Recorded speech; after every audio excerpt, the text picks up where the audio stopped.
Décembre et j'ai complètement oublié de filmer avant le début de la séance, tout simplement parce que j'ai repris la séance de numérisation assez tard et il est minuit et demi à l'heure à laquelle je suis en train d'enregistrer. La première version du roman est officiellement numérisée. Il y a 138 pages A4. En réduisant la police pour que ce soit au bon format classique Gallimard, on devrait être aux alentours de 300 pages, ce qui est beaucoup plus que ce que j'espérais faire. Initialement, j'imaginais faire un roman plutôt de 200-250 pages maximum, donc on a explosé le compteur. La prochaine mission, donc, ça va être de prendre le fichier, d'aller le faire imprimer, parce que avec ma toute petite imprimante juste là derrière, les 150 pages quasiment de fichiers, ça va être trop épais. Et à mon avis, au prix du tonnerre, j'aurai un meilleur temps de faire ça imprimer chez un imprimeur pro. Donc c'est ce qu'on va faire. Ce sera probablement vendredi. On est vendredi, il pleut, c'est donc le meilleur temps pour aller imprimer le bouquin.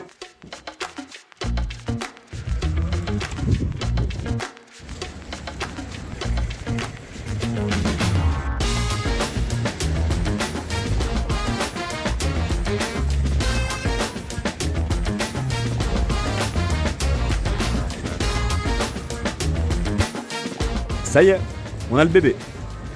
Maintenant il ne reste plus qu'à le lire et à le corriger.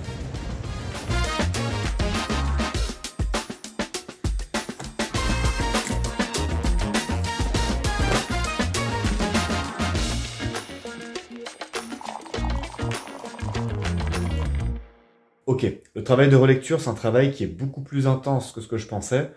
J'imaginais que de simplement relire le bouquin d'un trait à l'autre suffirait, entre guillemets, et qu'ensuite j'allais repasser une nouvelle fois pour mettre vraiment les notes qui me viendraient pour faire les corrections.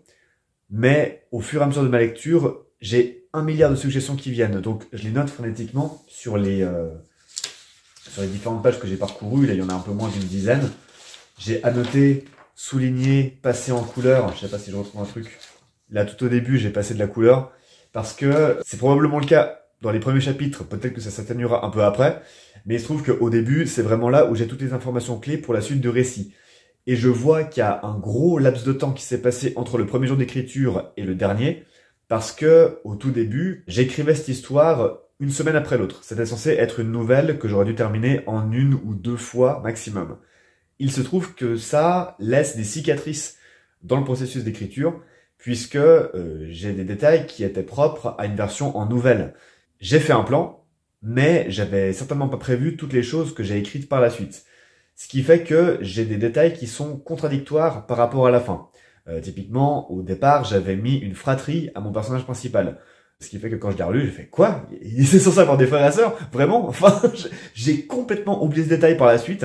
Ce qui fait que là, la décision a été tranchée très rapidement. C'est bon, si ça n'a aucun impact, que j'y ai pas repensé et que j'étais moi-même convaincu qu'il n'y avait pas de frères et sœurs, ok. Ça saute, on s'en fiche, c'est pas grave. Je suis très attentif à ça parce qu'il est possible que des descriptions que j'ai faites de certains de mes personnages entrent en contradiction avec leurs agirs futurs.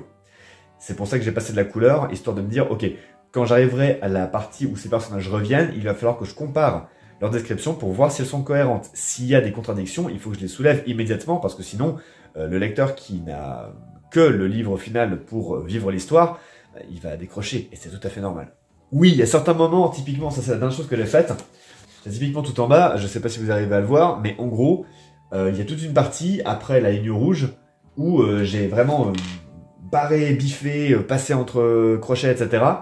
Parce que j'ai une phrase qui est très longue, qui a beaucoup de virgules, ça c'était volontaire, et quand je fais un passage descriptif, c'est un truc que j'aime bien faire, mais par contre, je tourne en rond, et moi je me comprends en relisant, j'ai l'idée globale de ce que je voulais dire, mais c'est très mal dit.